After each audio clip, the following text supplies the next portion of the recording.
जैसे पूरा अस्तित्व जब हम बात करते हैं तो प्रकृति और क्रिया शून्य जो वातावरण दिखता है, हमें स्पेस दिख रहा है, खाली स्थान, इसमें रहने वाली जितनी वस्तुएं हैं इनकी मात्रा अगर मान लीजिए 100 किलोग्राम है तो वो 100 किलोग्राम ही बनी रहती है। इससे बनने वाली चीज़ें अलग अलग रूप में बनाई गई, टूटी, फिर उसी मिल गई, फिर कुछ और बन गया। वो 100 किलोग्राम का 100 किलोग्राम ही बना रहता है जो दिखने वाली वस्तुएं हैं। और ये तो स्थित है, जो स्पेस है हमारे आपकी जो खाली जगह है ये तो वैसे बनी रहती है, ये हिलती डुलती नहीं है। इसके होने के कारण ये सारे सर्जन इसमें होते रहते हैं, विध्वंस होते रहते हैं, तो वह शाश्वत है। यह होने वाली क्रिया शाश्वत है, तो कम वो भी नहीं होता है। वह भी तत्व उतने, पांचों तत्व जितने हैं पूरे इसमें, वो पांचों तत्व का बैलेंस बराबर रहता है, वो कम ज़्यादा प्रकृति में नहीं होता है। एक ही सूत्र दोनों के हैं, दोनों नष्ट नहीं होते कभी। रूप बदल लेता है ये, जीवन रूप नहीं बदलता बस। तो ये बातें हैं आपके साथ हम बहुत करते रहेंगे, वो बंद नहीं होंगी। हमारा ही मन नहीं करता रहेगा, बातें करते रहे। अभी आप तमाम लोग, कुछ लोग भूखे बैठे होंगे, तो अपना एक कार्यक्रम कर लिया जाए छोटा सा, फिर आप लोग फुर्सत हो जाएंगे, घूम टहल के अपना भोजन पानी करके। यदि इच्छा इसी प्रकार की है, चिंता मत करो, शरीर को चलाना है, इस बात को ध्यान रखो। भूखे नहीं रहना है, ना बहुत ज़्यादा खाना है, इस बिंदु को भी समझ लीजिए। 2 मिनट और ले लें आपके। बहुत बचपन में अगर अपनी बात करें तो ये बात समझ में आ गई थी कि घड़ी देख के कोई काम नहीं करना है। घड़ी नहीं बांधते, बांधी नहीं घड़ी हमने। घड़ी देख के कोई काम नहीं करना।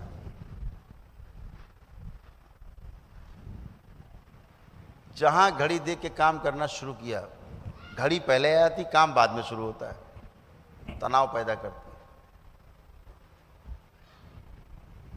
अगर आपसे बात करके हमें आनंद आ रहा है, हम उठेंगे नहीं, 2 घंटे बैठे रहो, हमारे लिए सब काम छोटे हो जाते हैं। आपके साथ बैठे उसमें आनंद है, और आनंद ही चाहिए। यहाँ बैठो चाहे वहाँ बैठो, चाहे 2 के साथ बैठो चाहे 2000 के साथ बैठो, जब आनंद है चाहिए तो मिल रहा है। उसमें कोई तुष्टि पुष्टि तो होनी नहीं है। तो ये बात समझ में आ गई थी कि जब भूख लगे तो भोजन करना चाहिए, प्यास लगे पानी पीना चाहिए, निद्रा लगे सो जाना चाहिए, निद्रा पूरी हो जाए बिस्तर छोड़ देना चाहिए, मलमूत्र त्यागने की इच्छा हो सब काम छोड़ के करना चाहिए तुरंत। ये नहीं कि थोड़ी देर बाद जाते हैं। जहां आपने कहा थोड़ी देर बाद देखते जाते हैं, रोग बनना शुरू। रोग क्या बताया था हमने अभी आपको? अंदर गंदगी धीरे धीरे इकट्ठी होने लगे, यही रोग है। गंदगी बाहर निकलने को बोल रही है, निकाल दो। लेकिन जब घड़ी देख के हम काम करते हैं, यार 1 बज गया, चलो भोजन का टाइम हो गया, बस ये संकट, ये रोग बनेगा। और अभी तो क्या होता पता ना, भूख नहीं लगनी चाहिए, भूख लगने के पहले सामान आ जाना चाहिए कि लाओ। भूख लग गई तो को उल्टा सीधा बोलने लगे घर में, हैं जब भूखे मर जाएंगे तब दोगे। जितना भूख लगे उतना अच्छा। जैसे आप हवन करते हैं तो अग्नि जब तेज रहती है, आप डालते हैं समिधा, स्वाहा, क्या बात है, गया स्वाहा, स्वाहा हो गया। अब उसमें अग्नि नहीं है, आप डाल लो स्वाहा, वो धुआं करेगा, आंखें वो फोड़ देगा आपकी थोड़ी देर में। तो अग्नि जलनी चाहिए, भूख लगनी चाहिए। इनमें से आप लोगों में आधे लोग ऐसे बैठे जिनको यही नहीं पता भूख होती क्या है। भूख लगने के पहले ही खा लेते हैं, भूख न लगने पाए। फिर कुछ दिन बाद डॉक्टर के यहाँ जाते हैं, डॉक्टर साहब भूख नहीं लगती। ये भैया आप ही ने बनाया, अपने शरीर को अभ्यास दिया है भूख न लगने का। डॉक्टर साहब नींद नहीं आती। अब नींद क्यों नहीं आ रही? क्योंकि आपने निद्रा को इग्नोर किया है, निद्रा को आपने हटाया है जबरदस्ती। पेट नहीं साफ होता है, सो रहे हैं, सुबह पेट साफ होने का टाइम है तो आप पड़े हैं सो रहे, या कुछ काम करने लगे उठ के, अरे जा रहे हैं थोड़ी देर में चले जाएंगे, थोड़ी देर में चले जाएंगे। कब्ज बनेगा धीरे धीरे, शरीर इसको स्वीकार लेगा। शरीर तो मान्यतावश चलता है, पहचानता निर्वाह करता, जड़ वस्तु है, सिर्फ पहचानती है, चीज़ों को निर्वाह कर देती, बात खत्म। इसको जहर दे दो, ये पहचानेगा और निर्वाह कर देगा, मर जाएगा। इतनी बात है। तो आपको ये ध्यान रखना है कि भूख लगने दी जाए तो भोजन किया जाए, निद्रा आ रही है तो बिस्तर में जाया जाए। अब नींद आ नहीं रही है, बिस्तर में लेट गए, लगे सोचने, मोबाइल और पकड़ लिया हाथ में, अब डबल काम हो गया आपके पास। अब सोने वाला तो बेचारा एक ही है, उसको लगा दिया आपने मोबाइल में काम में। अब सोएगा कौन? शरीर तो सोता, शरीर को तो बेचारे को आराम दे दो, मुद्रा में तो आओ, कम से कम लेटो ठीक ठाक। जैसे ध्यान करने के लिए मुद्रा में बैठना होता है, तो मुद्रा में बैठ गए सुखपूर्वक। अब आप कौन बैठने नहीं, हम तो चलते चलते करना है सब काम, तो नहीं होगा। तो इसी को आपको ध्यान रखना है कि प्रकृति के जो नियम है प्रकृति के, उसको ध्यान रखना है। जहाँ भी भूलो भटको, प्रकृति के नियम याद करो। कभी कोई रोग कोई कष्ट हो, पुराने समय में चले जाओ, 50 साल पहले, 100 साल पहले हमारे पूर्वज क्या करते थे इसके लिए इलाज, उस पे जाओ, आपको उसका हल मिल जाएगा। आधुनिक विज्ञान में जहाँ फंसे तो सर्जरी के अलावा दूसरा ले जाएंगे धीरे धीरे। पहले आपका रिकरिंग अकाउंट खोलेंगे, रिकरिंग खाता, आप पहुँचे, प्रिस्क्राइब कर दिया, जाओ पहले अच्छा ये दवा खाओ। अच्छा डॉक्टर आजकल बेचारे कम पढ़े लिखे हैं, पेशेंट ज़्यादा पढ़ा लिखा है, तो कहता है ये वाली दवा खाओ, 15 दिन में आना। तो पेशेंट क्या कहता पता है? डॉक्टर साहब कुछ चेकअप करा लीजिए, कुछ चेकअप लिख दीजिए। अब डॉक्टर तो बेचारा लिख नहीं रहा है, फिर कहता अच्छा चेकअप वाला आदमी है, आपकी 4-6 जांचें लिख देता है। डॉक्टर साहब ने क्यों लिख दी 6 जांचें? उस जांच में अगर 3000 रुपये लगेगा तो डॉक्टर साहब का 1500 रुपये तय है, लैब वाला दे जाए। तो आप सजेशन देते हो इसलिए कि आपको डॉक्टर पे विश्वास तो है ही नहीं, मशीन पे विश्वास है कि मशीन बताएगी कि हमारे में क्या कमी है, क्या सही है। तो डॉक्टर पे विश्वास नहीं है। लेकिन चूंकि डॉक्टर लिखेगा तभी जांच होगी, नहीं तो आप सीधे मशीन में चले जाए डायरेक्ट, डॉक्टर को भी ना पूछें आप। तो आप जो है जब इस तरह से करते हैं तो आपका शोषण तय है। और दवा शुरू हुई, रिकरिंग खाता खुल गया, आपकी दवाई चालू हो गई, अब आपका अकाउंट खुल गया, आप डालते रहिए, दवा खरीदते रहिए, खिलाते रहेंगे, खाते रहो, खिलाते रहेंगे, खाते रहो।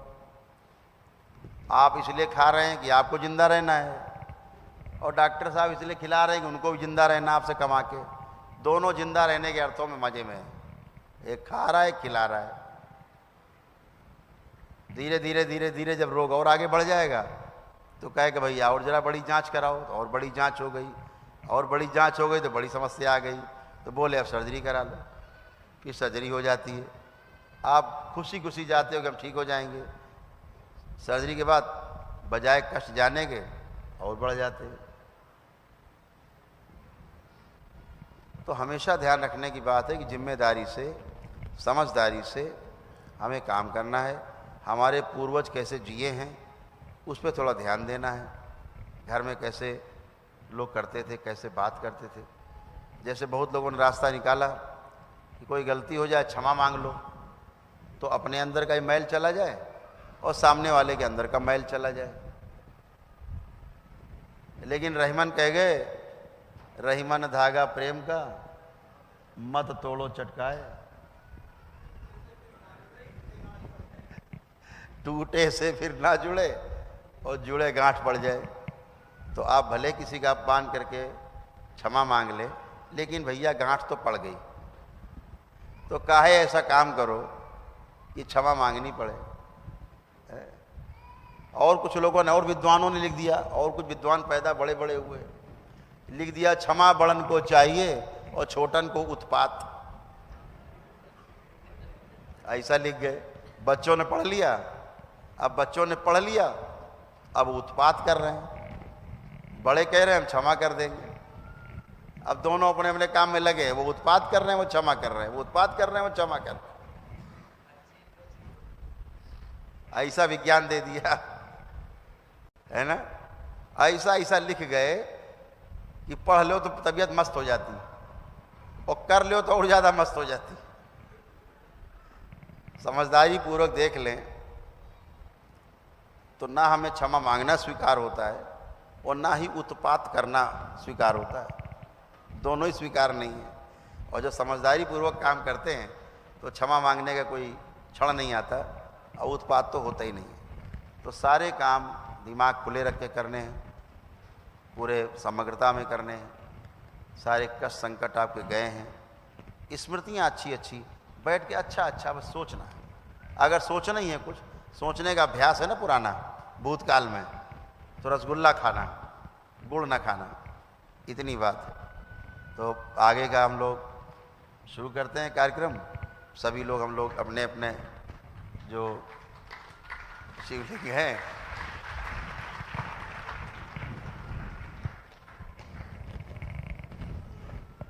चर्चाएं तो रोज होती रहेंगी।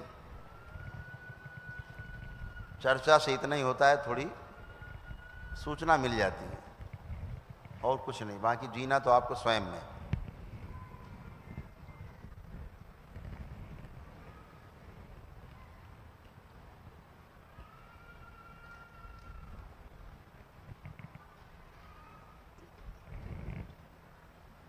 सूचना के रूप में दो बातें और बता दें। आपके करौली सरकार के इस दरबार में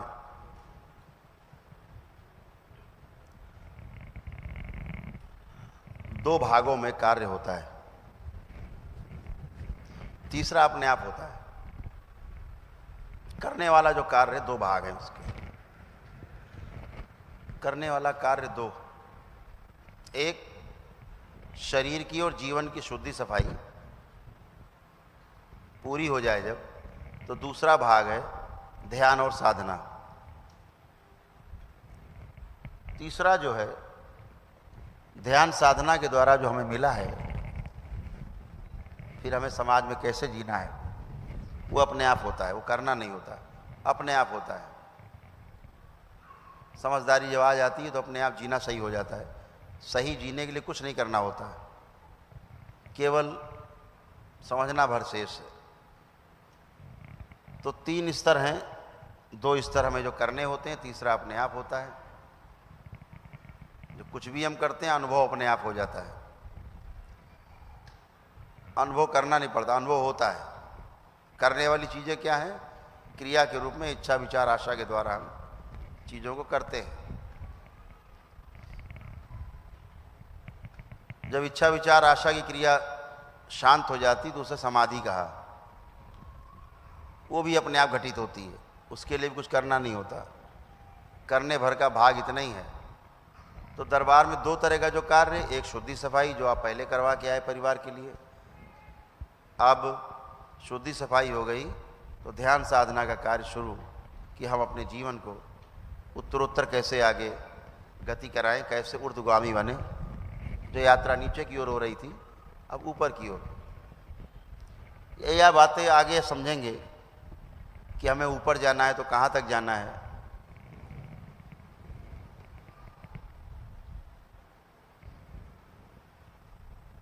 ये धीरे धीरे आप समझेंगे तो भी आपकी प्राइमरी स्कूल की कक्षा है,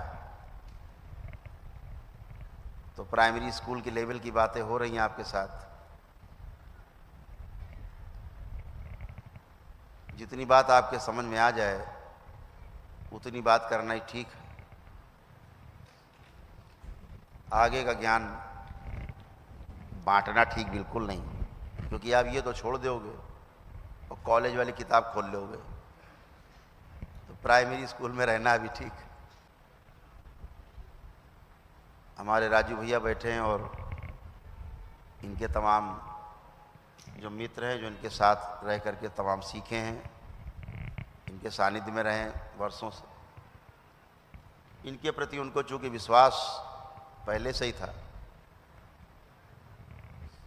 उस आधार पर इन्होंने वहाँ से यहाँ तक की यात्रा की।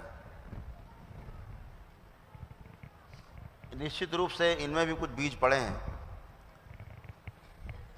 और यह भी वट वृक्ष बनेगा।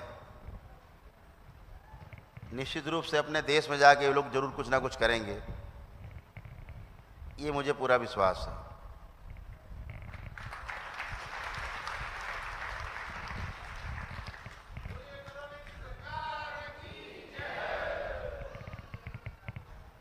और इसका बीजारोपण हमारे राजीव जी ने किया, और इसके पहले दरबार की पता ही कि शिखा जी आई हुई बीच में हमारे बैठी हैं यहाँ पे कि नहीं।